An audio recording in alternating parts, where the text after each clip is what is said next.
Hello and welcome to the Rask Network. What you're about to hear and see is limited to general financial information only. Please be sure to speak to your financial planner or refer to our financial services guide available at rask.com.au/FSG before acting on the information.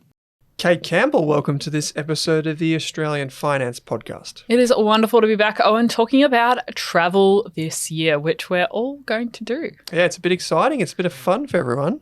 We're joined by Monique, podcast manager, in front/behind the mic. How you doing? I'm great. That's good. We've all got travel plans this year. So where are you going, Kate? I wanted to go on a bit of an adventure and I wanted to go for a hike in between uni semesters. So I'm going to the south of France and I'm working. No, probably not. I'm walking along the south of France on a walking trail that's part of the Camino de Santiago, but in France. Interesting. That sounds really fancy. Yeah, there's a lot of words in there. You walk from guest house to guest house along the way. Oh, wow. And so there'll be, I think it's 10 to 15 kilometres a day of walking. So that'll be fun. Oh, cool. And that's like a few weeks, is it, or something like this? Nearly 2 weeks, I think. There's a rest day in the middle. Yeah, cool. Cool. So you traverse quite a bit of French countryside, which will be lovely. And wow. Hopefully lots of little B&Bs and cute little restaurants along the way. Yeah. Though I'm going in the peak season in July, so it's going to be very hot. What a way to see the countryside. Say 9 or 10 days of 15 kilometres. That's a long way to go. Yeah, well, I went on a walking tour in Tassie a couple of years ago, which is really fun adventure. Yeah, okay. So this is kind of like the step Next up. step. Yeah, cool. And Monique, where are you going? Yeah, so I'm doing a US trip for a month. The first kind of stop is Coachella, the music festival. Mm-hmm. And then we've kind of just turned this trip into a music-themed trip. So when we planned to go to New Orleans, there happens to be a jazz festival on. So we're like, well, we got to go to that too. So we're doing that festival as well. And You're going to Dolly World? No, unfortunately, I think is that in like Memphis? I've never been to America, but it sounds cool. Yeah. Anyway, we're not going there, unfortunately. But then after New Orleans, we're going to go to Nashville, so another music section of America, and just check out all the little bars and local music there. Cool. And then I think we're going to fit in Vegas as well, just for fun. So it's quite the trip and very music related. Yeah. Yes, it's very much on brand for you, which is kind of cool. I myself am kind of doing something that's very much plain Jane compared to the two of you. I'm just going over to Europe for 5 weeks, which is wonderful. Very grateful. We've got like all the usual spots like the UK and countryside of UK, France, Italy, and then a wedding in Greece. So beautiful. It'll be wonderful. It'll be a really, really good time away.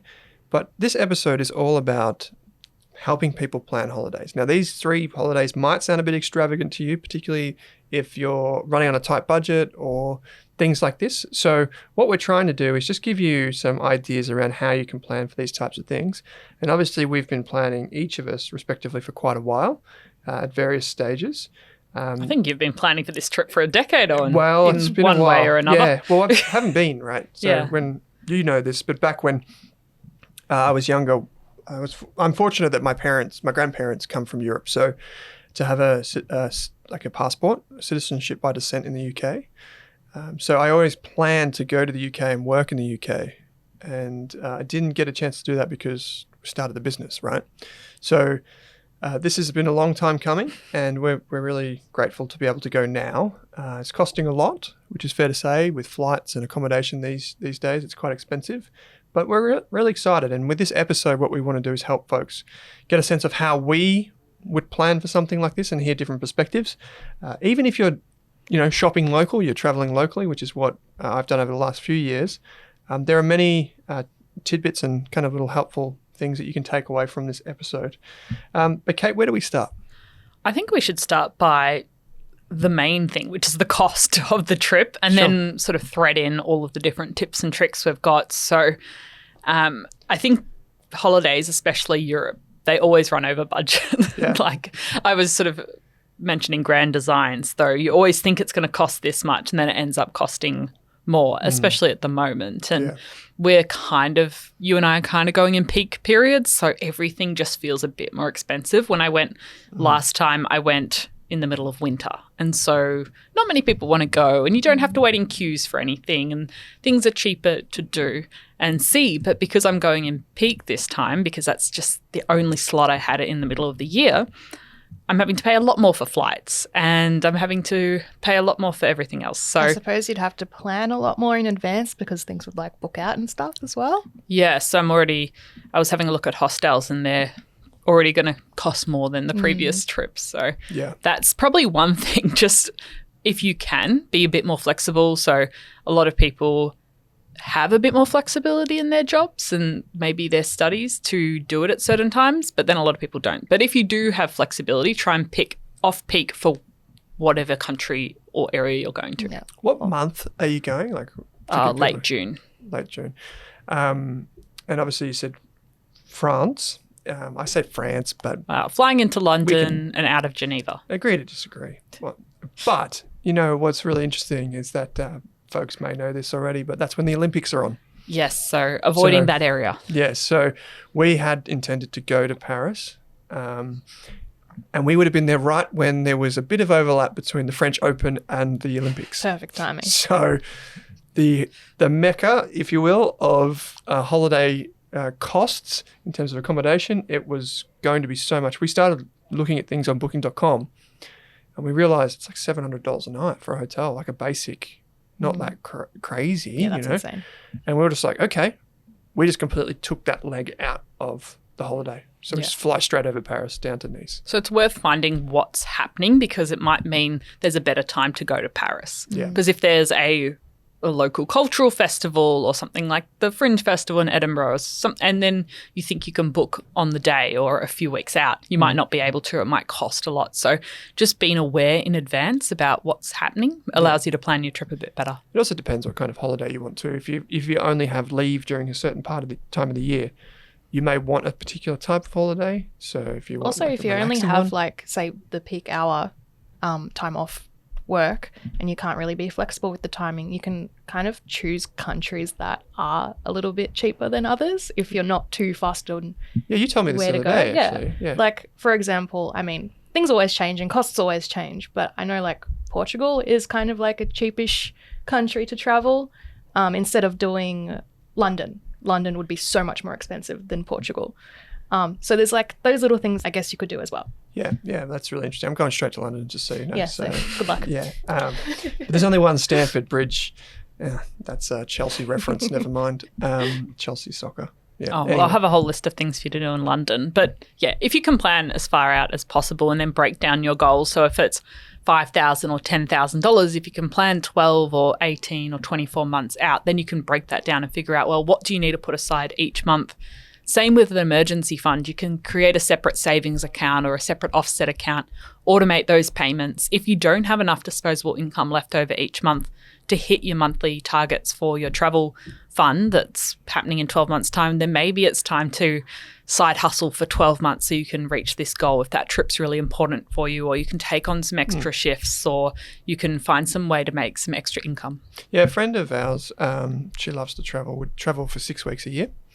And she did that for 10 years. And we were always like, that's a very costly exercise. And she would work really, really hard overtime. She'd have 2 jobs almost always. But for her, that was most important to her. It wasn't important, as much to save for like a house or these types of things. What was important to her was travel. So that's what she prioritized in her budget. And she worked really hard for that. And she went to some amazing places in her 20s. And that's perfectly fine. That's okay. We, for example, we've had to make those types of changes which you're talking about, Kate, because even though we planned the full 12 months ahead of time, everyone knows listening to this how expensive flights and accommodation are or were 12 months ago. We tried to book the maximum amount of time out.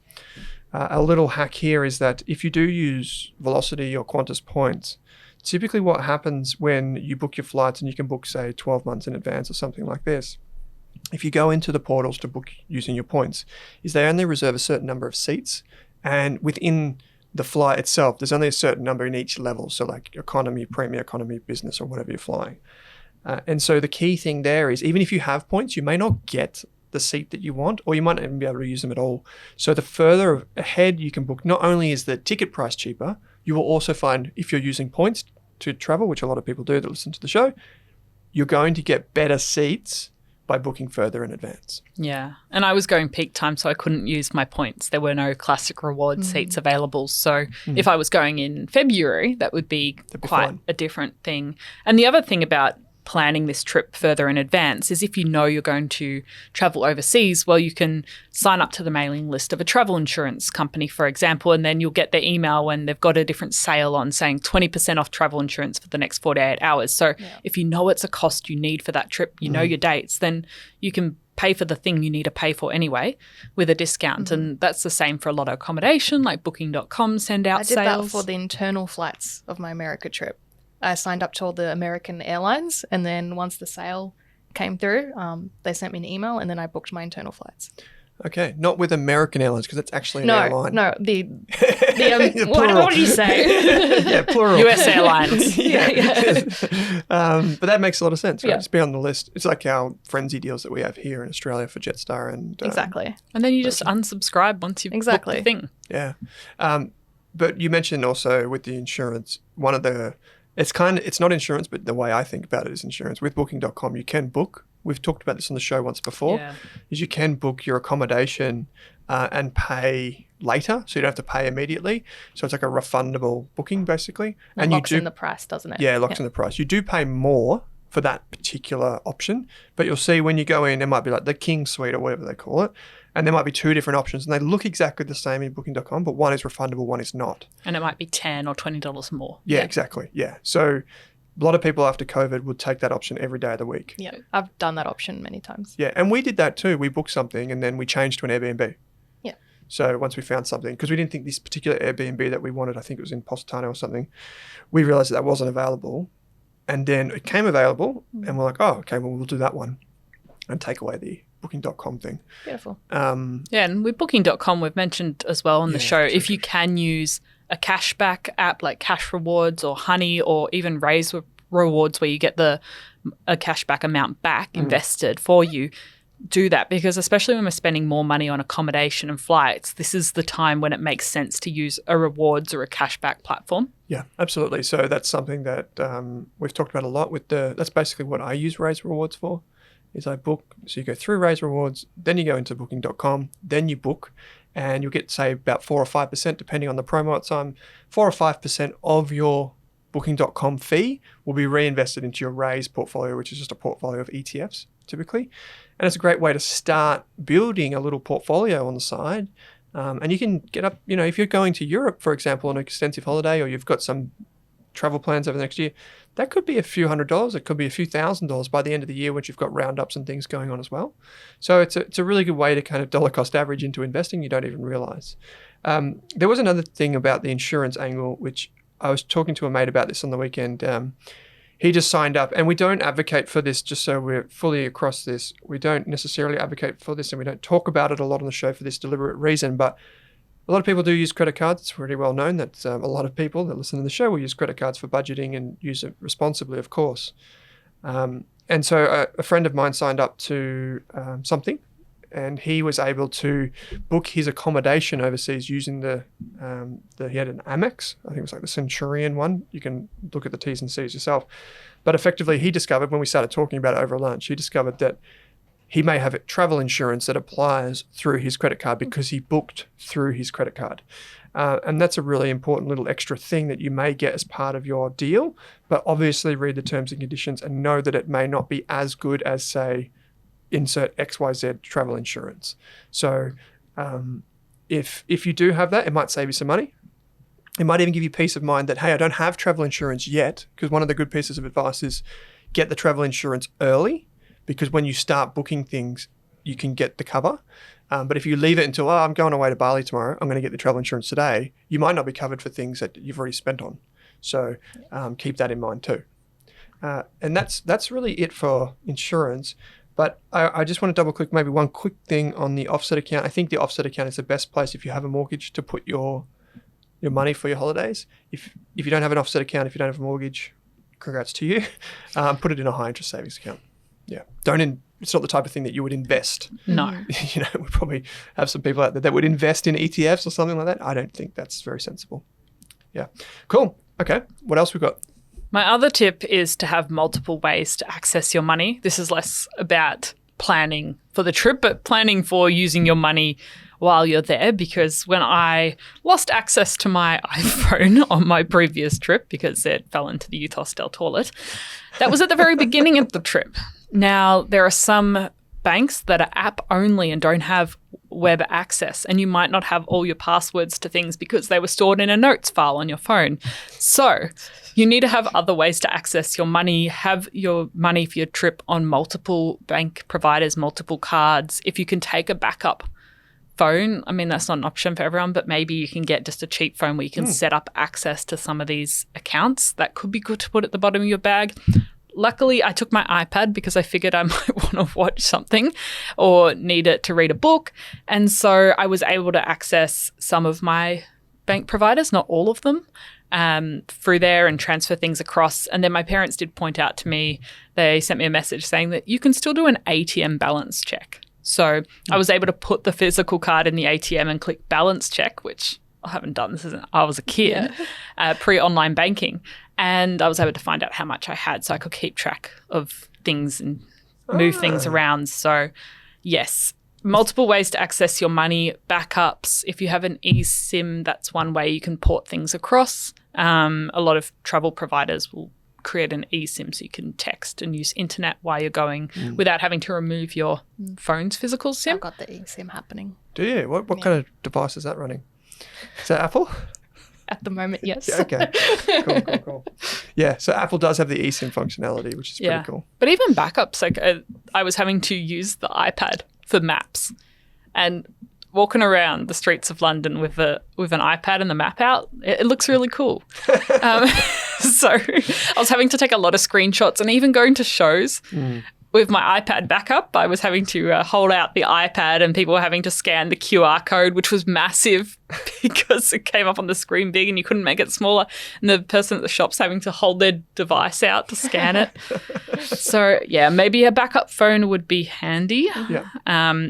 If you're traveling with another person, that might be easier. But if you're solo traveling, having a few more backups, especially if you're going to places where you might not be able to go and just find a new phone very easily. Yeah, one of the things to keep in mind is that a lot of the places have reciprocal rights. So if you're a Telstra customer, for example, I'm sure Optus has similar type arrangements, but there's typically, and Vodafone are really good at this actually, they have quid pro quos. So for example, if you go on the Telstra website, you can see all the countries that have some type of roaming option or like a fixed plan where you go to that country and it can automatically apply depending on whether you want the internet from that country. But there are other options which you would want to plan in advance, because oftentimes people that get into the airports and try and buy the SIMs, they're quite expensive or those types of things. And take a little bit of cash. Yeah. It's always good to have a little bit of cash just in case you lose all of your Or you stuff. might just stumble upon a cash-only market and you see that fur coat that you've dreamt of for your whole life and you need to buy it. Did you? I mean, I went to the farmer's market on the weekend and there was a stall and they put the potatoes in a paper bag and then they said cash only and had to walk away. No potatoes for me. It happens. And particularly important overseas where, depending on where you travel, there may not be the simple, tap and go type situations that we have here. One of the things that I would say that's helped us this time around is just asking your friends and family for their opinion on where you're going. Obviously, you might want to just get a few sources so you're not conflicted too much.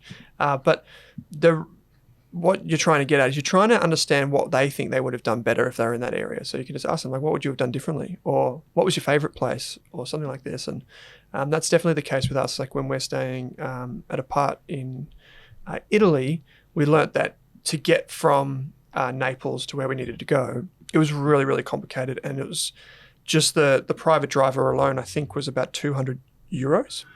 And that's the easiest way to get there unless you want to go on a 4-hour bus trip through these winding hills, which I get a bit travel sick on the buses, so it's probably not the best idea. So knowing those types of things are really handy. If you don't have someone that's been to your area, use TripAdvisor. I trust TripAdvisor overseas with basically everything. There's probably lots of travel Facebook groups. Yeah, for sure. I don't know. I'm not in any, but I can imagine, given there's a Facebook group for everything else. Yeah. Well, we were able to book a place in Italy that has its own beach. You go down this really steep set of stairs and you go to your own beach. And the only reason we discovered that was through the in-laws. They'd stayed there before. And we never would have found that on Airbnb or whatever because it doesn't go on Airbnb. It's a family-run thing. Yeah. So having someone that's been there and done that before is really, really great. Mm. So use them if you've got them at your disposal. And that's the fun thing, telling people about your trip in advance. You do get to hear everyone's thoughts and feedback and, oh, you should stay here, or this is a really cool place, or this is where you get the best tiramisu in Rome. So that's a good way to sort of crowdsource your experience as well. Yeah. We my in-laws have travelled a lot through the Azamara cruise lines. If you guys probably wouldn't be familiar with that, but typically it's not just older people, but anyone really. Azamara is kind of like a step up on cruising throughout the Mediterranean and places like this throughout Europe, but also around the world. And one of the things that Azamara does really well is it's like all-inclusive, and you can search for Azamara Cruises sales, and there'll be a few websites that pop up. But you can get some seriously good value. You could go away for 30 or 40 days, different city every second day, and you'll be amazed at the cost, and it's all-inclusive. So look that up if you're inclined to travel by boat. They're not dinghies, they're like proper boats, but they're not big cruise ships either. They're more kind of, I guess, intimate and much nicer. Also, like Flight Centre and even Jetstar and stuff, they do those holiday packages that seem like, I've never done one before, but they seem pretty worth it. Yeah. Including like flights and accommodation, it usually is. Yeah, and they're good partner airlines. I've always heard good things from people who have done luxury escapes to Thailand or Vietnam. We've done luxury escapes a couple of times. Bali? Yeah, we did a luxury escape here in Australia up to Palm Cove in Queensland. Beautiful. We stayed at the Reef House, for those of you that know it. It's really lovely. And we wouldn't have probably paid for that on our own dime, but to do it through luxury escapes, we got, was one degustation dinner, we got breakfast included, like all of these things. Happy hour, those kind of things. Nice. And they were all included, and it was really, really good value. So keep an eye out for those things. Yeah. It seems on the outside that packages or group tours or cruises cost more, but when you do the numbers, especially if it's in an area you're not super familiar with, or there'd be a lot of tricky bits to get, you'd have to take this train and this bus to get to this area, sometimes it's actually worth it as opposed to hiring a car and doing all of that on your own, especially if you're solo traveling. Yeah. My mum went away with her partner, and they got to Europe and they were planning this month-long thing. They were just going to kind of wing it, is what I'd say. And some bad things happened. They had some money stolen and all this sort of stuff, and it was a pretty bad experience for them in France. And they ended up coming home early. And so it's been really hard to get them back on the bandwagon of traveling. But what we said to them is, well, why don't you just go with the flow and let someone else do it for you? And one of the easiest ways to do that is through one of those all-inclusive packages. And so if your family is reluctant to travel, or for whatever reason, it's actually a really good way to do it, because you're traveling as a group with people on the boat, or if you do whatever, coach or whatever you're doing, if you're going to like the Rocky Mountaineer or something like that, you get to know people, and it's a really lovely way to do it. In terms of like some travel apps and things that you can use, we've already mentioned TripAdvisor. There are a bunch of different things, like we mentioned Raise and Cash Rewards and things like this, where you can get money back for the money that you spent. I will throw out one extra one, which is we use Wise, and I know you've got this in your notes, Kate, but we even use Wise here as a business at Rask. We use it to pay our offshore team, and the money is in the Philippines in 20 minutes. And it's fully transparent, super, super low fees. And as an individual, you can get a card, like a physical card. You can get Apple Pay, or I'm sure there's a Samsung equivalent. And you can transfer money to your digital wallet. Always making a dig at Monique. Oh, God. She's on the iPhone bandwagon these days. Not for long. Oh, Monique has taken it upon herself to be the personal ambassador for Samsung. So any criticism is an affront. So Samsung, send us your phone. Monique will try it out. But seriously, so with Wise, it's really, really low transparent pricing, and it's fast, it's easy, it's secure, and it's basically every currency anyone could want. So I would highly recommend Wise. It's not like we don't have any sort of affiliate for any of this stuff, but it is a really useful tool, and I've found it to be the best, basically no matter where I go. If you use ING, you get your ATM withdrawal fees back, and they got pretty good international transfers, but a lot of the banks sting people through the transactions. Yeah. So you want a bank that's international travel friendly and gives you the best spot rate and doesn't charge you an international transaction fee. So if you've ever shopped online overseas and you see a second transaction appear straight after saying international transaction fee 50 cents, then your bank's probably not been that friendly for you for international travel. So it might be worth finding a better option. Yeah, and you only have to use it for your trip. Like we can, at Rask, when we make international transactions, like for our company card, we can actually pay like $5 or $10. And that's even when we're just paying Facebook or Google for our workspace suite. So they can actually add up. Like if you're doing overseas hotels or something like this, seriously look at those fees, because you might go, oh, it's only $2 for an international transaction. Yeah, but there's a hidden fee which doesn't appear in your statement, which is the spread in the FX. So in the currency, that's where something like Wise really comes in. Is like an if people are familiar with OFX, another Australian business. Sorry, Wise is an Australian, but yeah, OFX. And you can transfer money like super low cost, super fast. So I would highly encourage people to check those out. Yeah. In terms of helpful apps, I found Rome to Rio really good, because you can say, I want to go from here to here to here to here to here, and it plans out the most sensible route for you, especially if you know where all of these places are logistically from each other. So it gives you the options for this is what airfare would cost, this is what boat would cost, ferry, I don't know, what the different options. So you can make the best decision for you based off your budget. Well, that's actually a really good idea, because one of the things that people get stumped with is in different parts of the world, sometimes you may not be able to book the transport system the same way you do here. There might not be just one transport booking service. There might be multiple.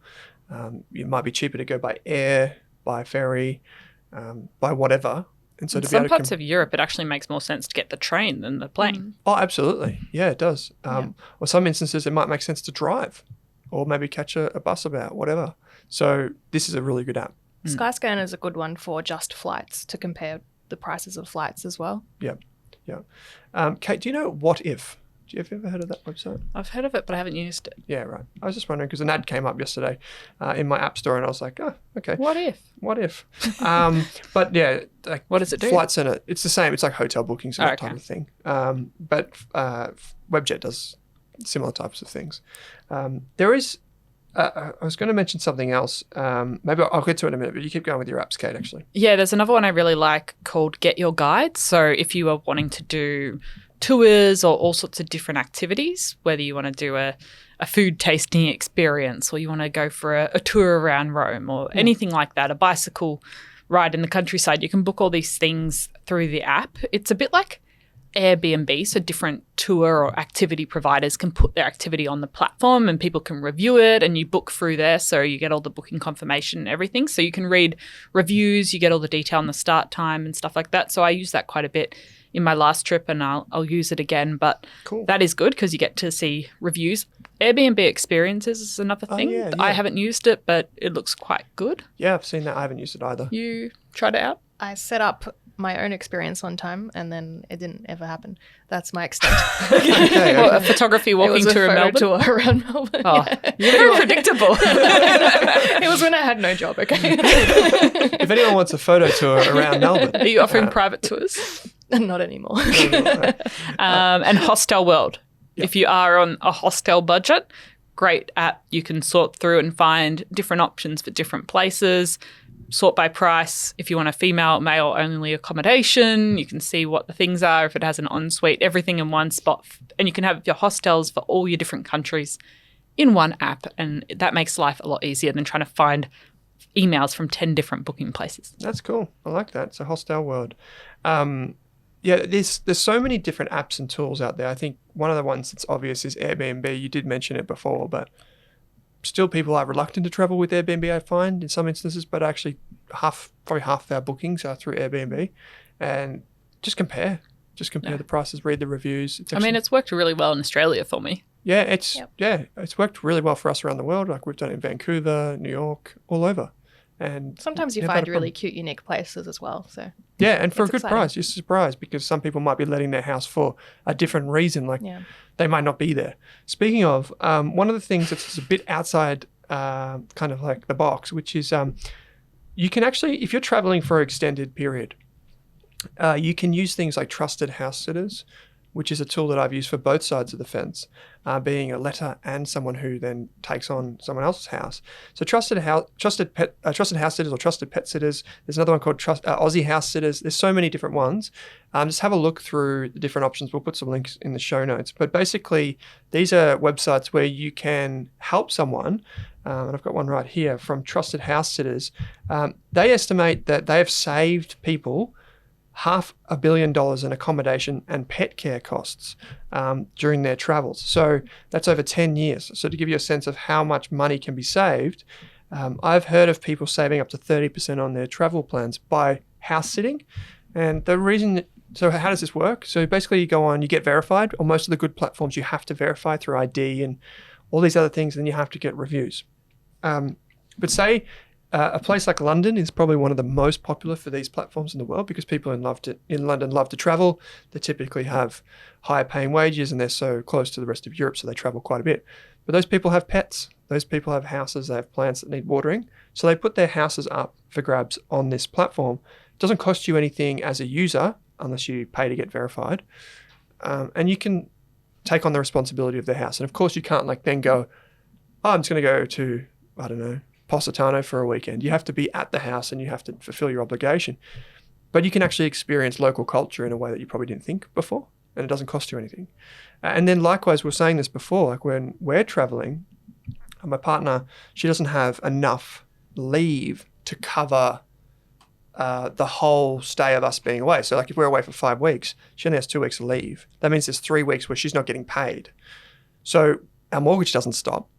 So if we were to put the animals in kennels and that sort of stuff, the costs would just rack up. It'd be huge, right? So what we're doing is we're letting the house out so someone can stay in the house while we're away and take care of the animals. It costs us nothing, costs them nothing. Once we've been through that rigmarole, it actually saves us money by having someone in the house. Because that's the flip side of travel that I don't think we've talked about much, is that your life keeps costing money back home. Even if you're not there, you still get your regular monthly bills. The internet still gets you got your charged. Rent, you got your subscriptions. Your phone plan. Most people wouldn't cancel or pause them all for a month. Maybe with your gym, you could put that on hold for a month. But most things like your mortgage just keep going. And so not only do you need to save the money for the trip when you're planning, you need to save the money for all the bills at home, especially if you don't have enough annual leave to just automatically pay for everything. Or something like that. It doesn't stop, right? A lot of Australians now are contractors, casuals doing part-time work. And so you need to factor that into your travel budget as well. You need to have the money for the trip plus the costs for your life back home. Yeah, and this is where these pet sitting or house sitting things can actually help, because someone's there taking care of your animals. Like for anyone that's ever had their dogs, cats, other animals in kennels or whatever, it is so expensive. It is super expensive. There are some Facebook groups, by the way, that may operate in your area where you can actually have people that they're not full-blown kennels, but they'll say, we'll take your pet for $20 a day. And it's just like a arrangement that you come to on the spot. So those are available. But for anyone that's been through the kennel experience, you know how expensive that is. You worry about whether your loved ones being the pets, your fur babies, get the treatment that you want. So you can use one of these platforms. And it's a great way to both travel and to save a bit of money when you're leaving the home. And finally, I did mention it before, but I would encourage everyone to make the most of their points. So points hacking is a real thing. There are risks involved. But if you're a business owner, you can still sign up for credit cards. And again, make sure you pay them off. But you can earn points through your business. But even if your company is booking new flights for work, you can often provide your Qantas frequent flyer or Virgin frequent flyer number as well and get points that way. Well, when we book, as you guys know, when we go to Sydney or we go traveling for events and stuff at Rask, all of you guys have your Velocity points added to your own accounts, and the business gets the points. Yeah, we travelled enough last year that I got enough Virgin points to get 2 return domestic flights. There you go. And you just have to pay the fees and taxes. Yeah, which is pretty nominal. But then I was telling Monique too, through your business, if you work for a small business, you may have, like we do, we have a business flyer account, which gives us special rights and privileges because we fly so much. We can actually book flights cheaper than you can get online because we fly so often. So if you're flying for your personal reasons, there's no reason you can't use the same booking system to book. And there's a lot of arrangements like that out there. So you could explore those options as well. But business owners, I would highly encourage you to explore how you can get points through your business and how you can kind of aggregate points. So one of the ways you can do that is if you live at the same residential address, you can often bundle your Flybys, your Coles Plus subscription, which we talked about in a recent Money and Chill, your Raise account, or whatever the case may be. Wherever you're accumulating points and things, you can often pull them together. Like in Virgin Velocity, you can pull your points together, which is something that we do. So that one person typically has like the platinum card. The other person doesn't really have one, but because that person's at platinum, they can access the benefits that would come with that, which is a way to save. Like we say, to put it in perspective, we probably saved around about $4,000 by using this system going to Europe, because we were able to accumulate enough points that we booked premium economy with a really good flight back from Europe. So that's how much it actually translates to, in addition to the Raise stuff, which is a few $100s. So probably save $5,000 through using these simple little systems. I mean, when you're booking expensive things like travel, you got to take advantage of whatever systems, discounts, rewards available that you can, really. Yeah. So there's a lot to go on. I think there's plenty of different apps that we can put in the show notes for you to explore in your own time. But I think the key thing is just like plan. Give yourself time to book things in advance, make use of discounts and sales, and booking in advance gives you time to anticipate the experience, which also gives you a happiness boost. From the author of Buying Happiness, Kate Campbell. There you go. Had to sneak that one in. But the more time you have to think about the trip, to talk about it with friends and family, to research different places, that's a huge amount of the happiness we get from the overall experience. So maybe don't book everything just the week out, especially if you're going in peak time to Europe. That will probably cost you a lot more money. Yeah, it would. And some people do like a bit of spontaneity. It doesn't mean that you shouldn't do that. Like I'm a huge fan of that. I don't like having everything booked, but the big rocks you want, like your flights, it makes so much sense to book in advance, so much sense. For key accommodation destinations, you don't have to book it all, but just the more expensive ones, maybe you do want to book in advance. Or if you want to go somewhere quite niche, there might not be that much accommodation available. Yeah. Or you might turn up on a festival day. So well, I had to book mine very, very far in advance. Otherwise, everything would have been you gone. Couldn't just rock up to Coachella with no accommodation. It's in the middle of nowhere and there's like 3 Airbnbs there. I remember Queenie telling me the cost of the pizzas at Coachella. So you better take some food with you. Definitely packing some food with us. Pack some snacks. Yeah. If you do have any travel-related tips or tricks that you want to share with the community, please write into us. There's a link in the show notes that says Ask a Question. You can also use that to submit feedback. We'll share them in the next Money and Chill episode. Yes, we will. And you can also find us on Instagram predominantly, or over on X for those of you that are a bit more adventurous in the Wild West. You can reach out to us and share your travel-related hacks, because we do love to hear from you, because we are traveling and we like saving money as much as the next guy or gal. So write into us, help us out, and we'll, in exchange, be able to help out the community as well. So Samsung, if you're listening, Monique would love a new phone to try out. I mean, she's the first of us to leave, so not got much time. So send it now, quick. But ladies, this was heaps of fun. So Monique, thanks for joining us. Anytime. And Kate, as always, thanks for joining me. Thanks for listening, everyone. Thanks for watching this video on the Rask Network. While you're here, don't forget to like and subscribe so you can get videos each and every day on business, finance, investing, and so much more.